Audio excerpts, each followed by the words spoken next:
16장 1절에서 5절 말씀입니다. 다 찾으셨죠? 자, 같이 읽겠습니다. 또 여호와의 말씀이 내게 임하여 이르시되 인자야 예루살렘으로 그 가증한 일을 알게 하여 이르기를 주 여호와께서 예루살렘에 관하여 이같이 말씀하시되 내 근본과 난 땅은 가나안이요 내 아버지는 아모리 사람이요 내 어머니는 헷 사람이라 내가 난 것을 바라건대 내가 날 때 내 배꼽줄을 자르지 아니하였고 너를 물로 씻어 정결하게 하지 아니하였고 내게 소금을 뿌리지 아니하였고 너를 강보로 싸지도 아니하였나니 아무도 너를 돌보아 이 중에 한 가지라도 내게 행하여 너를 불쌍히 여긴 자가 없었으므로 내가 나던 날에 내 몸이 천하게 여겨져 내가 들에 버려졌느니라. 반갑습니다. 오늘 지금 3일 밤에 저희가 에스겔서를 하고 있는데 지난 이번 주까지 15장까지 했습니다. 16장은 사실은 굉장히 중요한 말씀이 많이 들어있는 곳이 16장이에요. 그래서 사실 읽어보시기만 하더라도 굉장한 은혜를 느낄 수가 있을 겁니다. 그런데 방금 읽은 내용을 보시면 지금 이제 예루살렘에 대한 유다 하나님이 사랑하셔서 언약을 맺으신 이스라엘 나라 가운데 북쪽 이스라엘 멸망하고 지금 남쪽 유다는 아직 멸망은 하지 않았어요. 근데 1차로 지금 에스겔을 포함해서 여호야긴 왕 때 지금 포로로 바벨론으로 지금 잡아갔어요. 하나님께서 심판을 하셔가지고. 근데 아직 예루살렘 성읍은 아직은 망하지 않았어요. 성전. 그러나 이제 곧 임박하게 하나님께서 심판을 하시는 상황이에요. 근데 선지자 에스겔을 통해서 하나님께서 그 이스라엘 백성들의 죄악을 지금 책망하시면서 너희들의 죄로 인해서 내가 곧 멸망시키겠다. 그 내용을 지금 말하는 가운데 너희들이 왜 멸망하게 되느냐? 그게 바로 너희들의 죄 때문인데 그 죄가 뭐 여러 가지 죄가 있지만 그들이 가장 핵심적인 것은 우상을 섬기는 거죠. 우상을 섬기는 죄, 그 다음에 하나님을 믿지 않는 죄, 불신하는 죄, 하나님 말씀을 믿지 않고, 그 다음에 또 거짓을 말하는 죄. 그래서 지난 시간에 공부한 내용이 바로 거짓 선지자들. 하나님의 말씀을 전하지 않고 너희들 망하지 않는다, 안전하다, 너희들 곧 포로에서도 돌아간다, 이렇게 하나님이 하신 말씀이 아닌데도 이렇게 거짓되게 평화를 말하는 자들이 당시에 많이 있었어요. 그래서 그들의 죄로 인해서 또 그 말을 믿고 바라는 자들, 이런 자들을 하나님께서 이제 심판하실 것을 말씀하시고 16장부터 지금 말씀하시는 내용은 너희들의 음행 때문에, 행음 때문에 내가 너희를 가만두지 않겠다, 이런 말씀이에요. 그래서 너희들이 지금 어떻게 행음을 했느냐 하는 것을 과거에 너희들의 처지를 지금 설명하면서 하시는 말씀이에요. 아까 방금 읽은 말씀이 뭐냐면 너희가 도대체 어떤 존재였느냐, 나하고 만날 때. 그렇죠? 하나님 아버지와하고 이스라엘하고 지금 관계를 맺었잖아요. 그러니까 언약이라는 것은 사실 관계를 맺은 거거든요. 하나님과 이스라엘 백성과 관계를 맺었어요. 그게 어떻게 보면 아버지와 아들이 될 수도 있고 남편과 아내가 될 수도 있고 뭐 주인과 종이도 될 수 있고 이런 관계죠. 하여간 하나님께서 이스라엘과 관계를 맺었어요. 근데 이스라엘 백성들이 그 관계를 맺은 하나님을 떠나간 거예요. 그게 바로 뭐냐면은 음행이라고 하는 거죠. 보통 이제 부부 관계를 생각하시면 남편과 아내가 서로 사랑해서 결혼을 했는데 아내가 남편을 배반하고 다른 남편을 찾아서 간 거예요. 결국 이것이 뭐냐면 음행이라는 거죠. 그 행음죄로 인해서 내가 너희를 가만두지 않겠다 하는 말씀이에요. 그래서 사실 이스라엘 백성은 나름대로 뭔가 행복을 찾아서 갔을 거예요. 틀림없이 그렇잖아요. 사람들은 누구나 어떤 행복, 자기를 즐겁게 하고 자기 마음이 가는 쪽으로 가게 되어 있습니다. 누구나 마찬가지죠. 근데 이스라엘 백성들은 그렇게도 하나님을 알았을 텐데, 그렇죠? 그 애굽에서부터 건져가지고 하나님께서 인도하셔가지고 가나안 땅에 인도하셔가지고 나라까지 세워주시고 그 나라를 아주 강건하게 부강하게 해주셨잖아요. 다윗 솔로몬 왕 시대에. 그런데도 그들은 결국 하나님을 떠나갔어요. 그렇다는 말은 하나님에서 채울 수 없는 뭔가를 가지고 행복을 찾아갔다는 거죠. 그래서 오늘은 진정한 행복의 비밀은 무엇이 있을까? 그걸 한번 본문을 살펴보면서 생각해 보려고 합니다. 제가 옛날에 한번 카톡에도 올렸는데 그 윌리엄 모리스라는 사람이 있어요.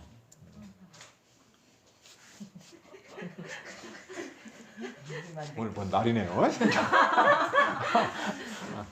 아주 적을 줄 알았다가 우리가 갔는데. 오고 그런데 그럴 줄 알았어요. 오늘 뭔 날인 줄 알았어. 네, 날이네 진짜. 하여간 진정한 행복의 비밀을 오늘 꼭 발견하시고 가시기 바랍니다. 예전에 제가 카톡에다 올린 말이 있어요. 참 좋은 말이 있더라고요. 한번 잘 생각해 보세요. 행복의 진정한 비밀은 어디에 있는가? 행복의 진정한 비밀은 매 일상의 모든 사소한 것에 진심 어린 관심을 갖는 것이다. 이런 말을 한번 올린 적이 있었을 거예요. 아마 기억이 나실지 모르겠네.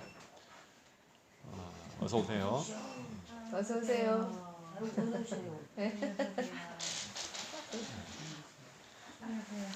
그래서 왜 행복의 비밀을 이 사람은 관심을 갖는 것이라고 했을까? 저는 처음에 이 말이 무슨 말인지를 참 이해하기 어려웠어요. 왜냐하면 말이 쉬운 말은 아니에요, 이게. 그런데 우리 일상의 모든 사소한 것에 진심 어린 관심을 갖는 것이 행복의 비밀이다. 관심을 갖는다는 것은 뭘까요? 관심을 갖는다는 것은 꽃을 보더라도요. 관심 없이 그냥 지나가잖아요. 그러면 별로 생각이 없어요. 그렇잖아요. 그냥 이쁘네. 뭐 이 정도로 지나가잖아요. 근데 꽃을 아주 세심하게 보잖아요.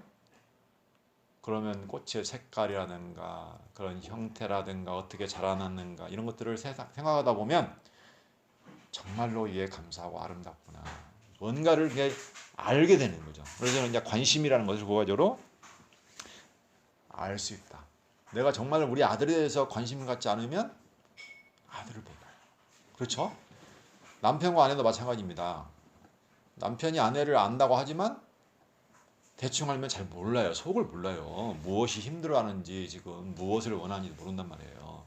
그래서 정말 진심 어린 관심을 가질 때만이 우리는 알 수가 있다는 거죠. 내게 주어진 사소한 일상이 별것 아닌 것처럼 보여요. 그렇잖아요. 오늘 이렇게 내가 멀쩡하게 서 있고 멀쩡하게 먹고 있고 이렇게 살고 있는 것이 아무 느낌이 없는 거예요. 그러나 그걸 진정으로 깊이 생각에 관심을 갖다 보면은 거기에서는 알긴 아는데 뭘 아느냐? 은혜를 안다는 거죠. 그래서 결론을 말하자면 행복의 비밀은 바로 그 아는 데 있습니다. 뭘 아느냐? 은혜를 아는 데 있어요. 근데 지금 여기 이스라엘 백성들은 잊어버렸어요. 방금 읽었지만은 이스라엘 백성들은 원래 하나님께서 말씀하시기를 예루살렘에 관하여 이같이 말씀하시되 내 근본과 난 땅은 가나안이요 내 아버지는 아모리 사람이요 내 어머니는 헷 사람이라. 가나안 족속이거든요. 아모리 족속, 헷 족속. 거기에 거주는 원주민들이에요. 하나님 모르는 아주 어떻게 되는 거예요? 더러운 백성들. 그 땅을 아주 더럽게 하는 백성들이에요. 아주 볼품없는 백성들이 아니에요. 하나님도 모르고 그런 백성들이고, 그 다음에 어떻게 말합니까? 내가 난 것을 말하건대 날 때 배꼽질을 자르지도 아니하고 물로 씻어도 깨끗하게 정결하게도 하지 아니하고 소금도 뿌리지 않고 강보로 싸지 다녔어요. 비참한 모습이에요. 아무도 관심을 갖지 않는 아주 볼품없는 모습이었다는 거죠. 그리고 5절에 보니까 결과적으로 아무도 너를 돌보아 이 중에 한 가지라도 내게 행하여 너를 불쌍히 여긴 자가 없었으므로. 그러니까 아무도 그를 불쌍히 여긴 자체가 없다는 얘기예요. 내가 나던 날에 내 몸이 천하게 여겨져 내가 들에 버려졌느니라. 천하고 무가치해서 아무도 관심도 갖지 않고 불쌍히 여기도 않고 해서 버려버렸어요. 그래. 그런 존재가 누구냐면 이스라엘이었어요. 다시 말하면 바로 우리라는 거죠. 근데 하나님이 어떻게 했어요? 이제 6절부터 나옵니다. 거기 보시면 내가 내 곁으로 지나갈 때 내가 피투성이가 되어 발짓하는 것을 보고 내게 이르더는 피투성이라도 살아있으라. 다시 이르더는 피투성이라도 살아있으라. 하고는 제발 좀 살아라. 피투성이라도 내가 너를 들에 풀같이 많게 하였더니 내가 크게 자라고 심히 아름다우며 유방이 뚜렷하고 내 머리털이 자랐으나 내가 여전히 벌거벗은 알몸이라. 이제 컸죠. 컸는데도 여전히 벌거벗어서 수치를 가릴 수가 없는 그런 몸이었어요. 그리고 8절에 보니까 내가 내 곁으로 지나며 보니 내 때가 사랑을 할 만한 때라 내 옷으로 너를 덮어. 자, 하나님께서 그 옷으로 덮어주었어요. 벌거벗은 것을 가리고 내게 맹세하고 언약하여 너를 내게 속하게 하였느니라. 나 주 여호와의 말입니다. 하나님께서 옷을 벗어서 수치를 가려주시고 어떻게 해요? 맹세하고 언약을 맺어서 하나님께 속하게 했어요. 결혼을 했다는 얘기예요. 하나님이 너는 내 것이라 나하고 관계를 맺었다는 얘기예요. 그렇게 해가지고 하나님이 이제 아주 멋있게 꾸밉니다. 그래서 피도 없애고 기름도 바르고 옷도 입히고 가죽신도 신기고 멋있는 배로 옷을 해서 입히고 모시옷 입히고 폐물도 채우고 팔고리도 손목에 채우고 목걸이도 목에 걸고 코걸이도 걸고 귀걸이도 걸고 화려한 왕관을 머리에 씌웠어요. 그래서 금은 장식으로 가는 배 모시옷 수놓은 옷 입히고 고운 밀가루와 꿀과 기름을 먹음으로 결과적으로 극히 곱고 형통하여 왕후의 지위에 올랐느니라. 다윗과 솔로몬 시대에 완벽하게 하나님께서 아주 영광스러운 나라를 만들어 주셨어요. 그래서 그 화려함이 아주 그냥 사방에 다 퍼졌어요. 명성이 이방인에게 퍼졌어요. 그런데 어떻게 됐어요? 그들이 행음했어요. 그렇게 했는데 15절 보니 그러나 내가 내 화려함을 믿고 내 명성을 가지고 행음하되 이제는 우상을 섬기며 이방 나라 의지하고 다른 우상 섬기면서 완전히 이방 백성들보다 더 심하게 우상을 섬기는 모습을 보였다. 하나님이 그렇게 사랑하셨는데 불구하고 그 사랑이 싫어서 더 좋은 곳을 향해서 마음을 두고 떠나갔어요. 네. 왜 그랬을까요? 그래서 그들은 행복하지 않았어요. 결론적으로 말하면 이스라엘 백성은 그렇게 하나님 하셨는데 행복을 잊어버렸어요. 결국은 행복의 비밀은 그래서 알매 있습니다. 무엇을? 은혜를 알매 있어요. 근데 이스라엘 백성들은 행복을 왜 잊어버렸어요? 하나님을 잊어버리고 하나님의 은혜를 쉽게 말하면 잊어버린 거예요. 까먹어버린 거예요. 그리고는 어떻게 해요? 이제는 다른 것에 마음을 두고 뭔가를 채우려고, 그렇죠. 가나안 그 사람들이 섬기는 신, 풍요와 안녕과 평안을 추구하는 그런 신들을 섬기면서 자기를 위해 살았어요. 뭔가를 계속 채워서 하나님 외의 것으로 뭔가를 계속 채워서 더 부유하게 살려고, 더 많은 풍요를 누리려고 살아갔다. 이게 쉽게 말하면 진짜 채움이에요. 요즘 사람들이 다 그렇잖아요. 내가 뭔가를 해서 채워서 안전하고 풍요롭고 안녕을 얻고 인기를 누리려고 그렇게 살아갔다는 거예요. 그들이 그러니까 잊어버린 것이 있어요. 까먹어버린 것이 뭐냐면 자기 존재를 잊어버렸어요. 그러니까 행복이라는 것은 자기 존재를 알아야 돼요. 이스라엘의 처음에 그 모습, 아무도 불쌍히 여기지 않았던 자기 모습을 잊어버리니까 어떻게 해요? 욕심이 생기는 거예요. 더 많은 것을. 그러니까 행복을 잃어버리죠. 내가 뭔가를 채워서 행복을 얻는다? 근데 그들이 채우려고 열심히 채웠어요. 근데 어떻게 결론이 났냐면은 아무리 채워도 족한 줄을 몰라요. 여기 보시면 16장 28절 내가 음욕이 차지 아니하여 또 아수로 싸움과 행음하고 그들과 행음하고도 아직도 부족하게 여겨 장사하는 땅 갈대아에까지 심히 행음하되 아직도 족한 줄을 알지 못하였느니라. 예. 족한 줄을 몰라요. 욕심이 끝이 없잖아요. 그래서 그들은 어렸을 때 자기의 비참한 모습, 아무도 불쌍히 여기지 않는 모습을 어떻게 해요? 망각해버렸어요. 자기 존재를 이미 내가 올라가 있는 거예요. 이제 하늘까지 올라가 있어요. 교만해 있다는 거예요. 내가 이렇게 누리는 것이 당연해. 이렇게 생각하니까 어떻게 돼요? 불평이 생기고 욕심이 생기는 거죠. 그래서 한마디로 말하면 자기 자리가 지금 높아간 거예요. 교만해진 거예요. 교만하고 거만하고 행복을 잊어버렸어요. 그래서 하나님이 어떻게 합니까? 심판하시죠. 그럴 때는 하나님이 심판이 사실 좋은 겁니다. 왜? 행복을 찾기 위해서. 심판하지 않으면 계속 욕심을 추구해서 행복을 몰라요. 하나님이 바벨론, 아수르, 이방 대통령에서 어떻게 해요? 그들을 아주 완전히 무너뜨려 버리시죠. 때리시고 흩뜨시고 완전히 어떻게 해요? 무너뜨려 버리시고 뽑아 버리십니다. 그래가지고 비참한 지경에 빠지게 하시죠. 그래서 그들의 부끄러운 모습을 완벽하게 드러내시는 거예요. 그래서 하나님께서는 하나님이 그들과 이스라엘과 세웠던 그런 너의 언약, 하나님이 이렇게 표현하더라고요. 내 언약. 그러니까 이것은 뭐냐면 하나님이 일방적으로 세운 언약이 아니에요. 하나님이 너하고 나하고 언약을 맺잖아요. 이스라엘 백성하고. 그걸 바로 내 언약이래요. 너의 언약. 그래서 네 언약대로 때리겠다는 거예요. 그게 바로 하나님이 때리시는 섭리예요. 에스겔에서는 흩으시고 모으시잖아요. 하나님께서 흩으실 때 바로 이스라엘 백성과 맺은 그 모세를 통해서 맺은 언약대로 심판을 하시죠. 그래서 무엇 하시려고? 그들이 엄청 고난을 받고 아주 비참한 일이 있는데 한마디로 말하면 자기 모습을 깨닫는 거예요. 왜? 내가 원래 어떤 존재인가를 깨달아야 내가 행복을 찾거든요. 그 자기 모습을 깨닫지 못하면 절대로 행복을 못 찾습니다. 계속 뭔가를 더 올라가야 돼요. 찾아서. 그래서 하나님께서 이스라엘 백성을 그런 진노를 통해서 존재를 드러내셔요. 근데 어떻게 드러내시냐? 에스겔서 15장 6절에 보면 포도나무로 이스라엘을 비유하는데 포도나무는 포도나무인데 아무 쓸모없고 아무 소용없는 불에 던질 땔감 같은 포도나무라고 하셔요. 15장 6절에 보시면 에스겔 15장 6절에 바로 앞에 있죠.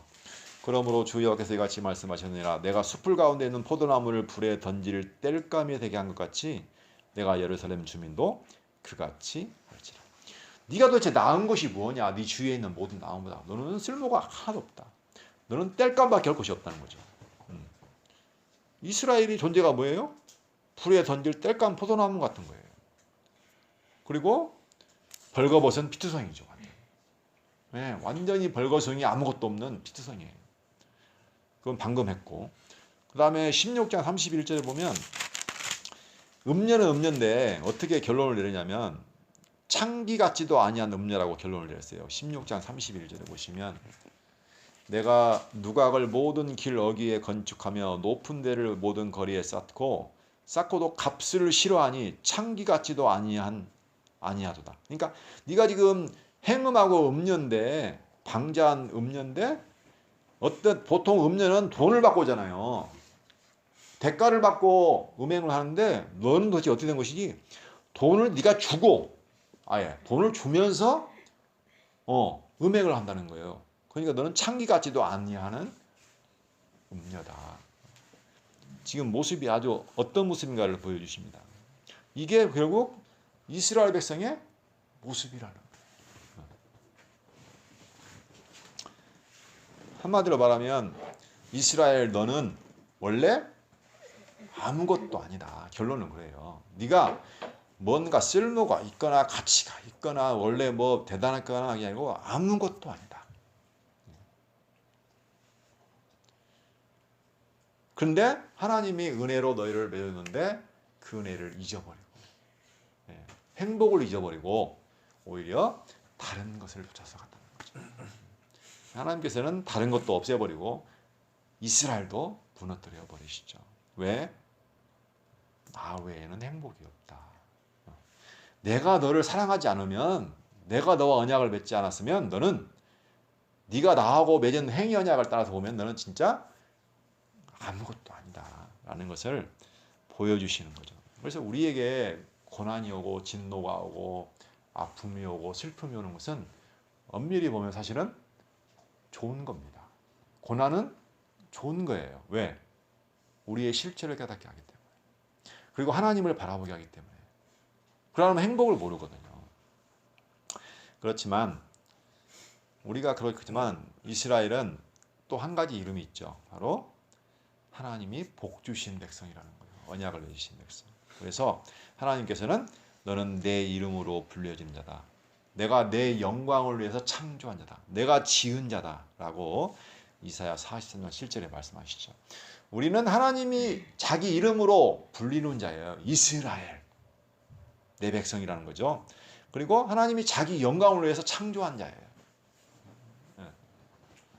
그렇기 때문에 그렇지만 우리는 두 가지 신분을 가지고 아무것도 아니지만 정말 엄청난 신분을 또한 가지고 있죠. 그게 바로 교회입니다.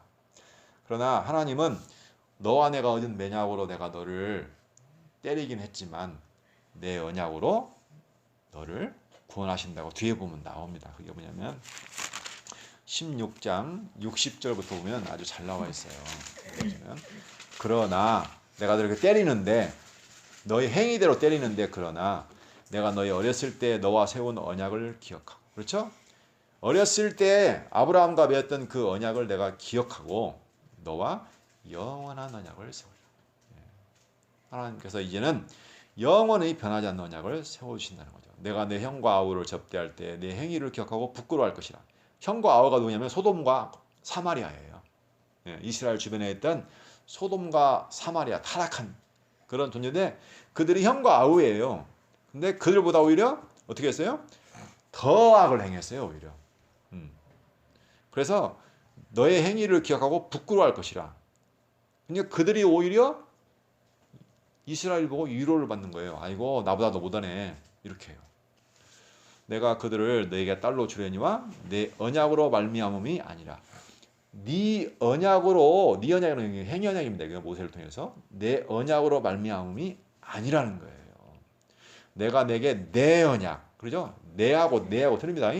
내가 세운 언약을 세워 내가 여호와인 줄을 내가 알게 하리라. 그렇죠? 하나님이 아브라함과 세웠던 언약, 아브라함이 일방적으로 세웠던 언약, 그렇죠? 그 언약을 내가 그대로 기억해서 이루어줌을 통해서 어떻게 해요? 내가 여호와라는 사실을 알아. 행복은 결과적으로 내 모습을 알고 하나님이 여호와라는 사실을 아는 것에 있어요. 내 모습과는 상관없이 하나님이 일방적으로 하나님이 주권적으로 언약을 세워서 내가 너희 하나님이 되겠다. 너는 내 백성으로 내가 삼아주겠다 하는 그 언약을 아는 것이 행복의 근본적인 비밀이야. 이것 외에는 행복이 없어요. 이 세상에서는. 다시 말하면 하나님 외에는 행복이 없다는 겁니다. 하나님의 언약 외에는 행복이 없어요. 우리는 은혜를 아는 것이 행복이지 내가 행위로 뭔가를 자꾸 쌓는 것이 아니라는 거죠. 그래서 우리가 할 일은 뭐예요? 64절 보면 이는 내가 내 모든 행한 일을 용서한 하나님은 용서하셔요. 이스라엘이 아무리 범죄하고 타락하고 하나님을 떠나도 용서를 하셔요. 내가 기억하고 놀라고 부끄러워서 다시는 입을 열지 못하게 하려 합니다. 자기의 행하는 것을 보니까 어떻게 돼요? 하나님이 용서는 하셨지만 그 일을 겪어보니까 놀라고 부끄러워서 입을 열 수가 없는 거예요. 얼굴이 뜨뜻해서 고개를 들 수가 없는 상황. 왜? 이 내 모습이구나. 이게. 그런데도 하나님은 용서하셔서 어떻게 해요? 영원한 언약을 세워주신다고 하십니다. 그래서 우리는 그런 자인데 하나님이 우리를 창세전에 어떻게 해요? 에베소서도 배웠잖아요. 창세전에 그리스도 안에서 우리 행위가 아니고 그리스도 안에서 우리를 불러서 하나님의 영원한 은혜의 영광을 찬송하도록 지음을 받은 존재예요. 하나님의 영광을 찬송하라고 지었다는 거예요. 나를 위해서인 게 아니에요. 하나님을 위해서. 내가 나를 위해서 너희를 구원하는 것이지 너희 때문에 구원하는 게 아니라는 거예요. 내가 나를 위해서. 내 영광을 위해서. 착각하면 안 됩니다. 하나님이 나를 위해서 한다? 아니에요. 하나님께서 자기를 위해서 창조한 거예요. 이 백성은 내가 나를 위하여 지었나니 곧 나의 찬송을 부르게 한다고 그러잖아요. 그렇죠? 나는 나를 위해서 일하는 것이지 나를 위해서 네 허물을 내가 없애는 것이지 그렇게 말해요. 하나님은. 결론적으로 그래서 우리는 은혜를 알아야 행복이라는 거예요. 제가 오늘 사도 바울의 서신을 봤는데 에베소서, 빌립보서, 골로새서. 근데 희한한 걸 발견했어요. 처음 서신 출발할 때는 항상 똑같은 게 뭐냐면 은혜와 평강이 있기를 원하노라. 이게 꼭 들어가잖아요. 바울 서신에. 근데 그 기초가 어떻게 은혜와 평강이 뭐냐면 하나님 아버지와 주 예수 그리스도로부터. 그렇죠?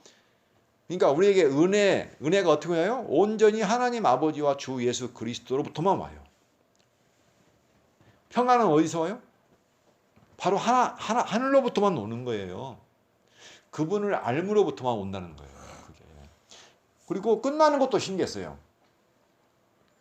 에베소서 끝나는 마지막, 빌립보서 끝나는 마지막, 골로새서 끝나는 마지막, 요한계시로 끝나는 마지막. 근데 그게 전부 다 뭐라고 하냐면 주 예수의 은혜가 너희에게 있을지어다. 이 한마디였어요. 너무 신기한 게 전부 다. 예. 그러니까 주 예수의 은혜가 핵심이라는 거죠. 그게 말하고 싶은 핵심, 은혜가. 그게.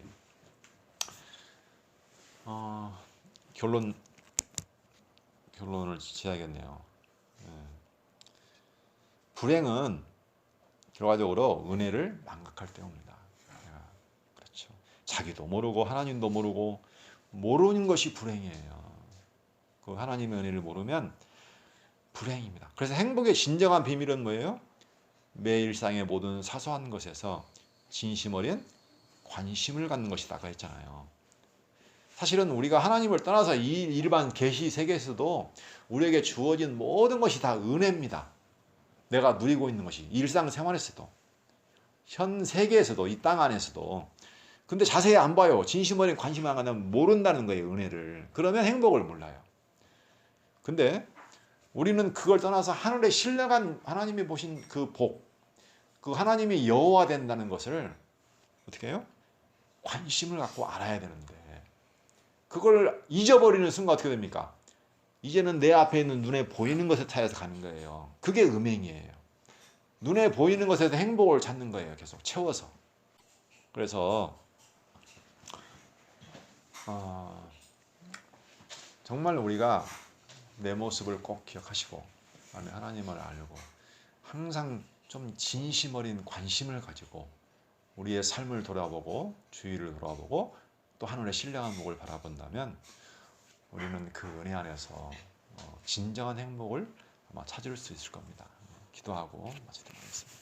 살아계신 하나님 아버지 감사합니다.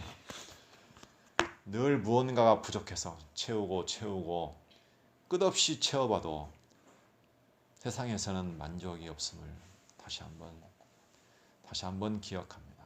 하나님 아버지 하늘의 신령한 복으로 주 예수 그리스도의 은혜 안에서 모든 것을 주신 하나님 아버지 그 하나님의 은혜를 기억하게 하여 주시고 우리가 어떠함을 잊지 않게 하여서 정말로 진심 어린 관심을 가지고 하나님을 알아가게 하여 주시고 그 은혜를 깨닫게 하여서 우리 알고 진정한 은혜와 찬송 가운데 살아갈 수 있도록 은혜와 은총을 허락하여 주옵소서. 예수 그리스도 이름으로 기도합니다. 아멘.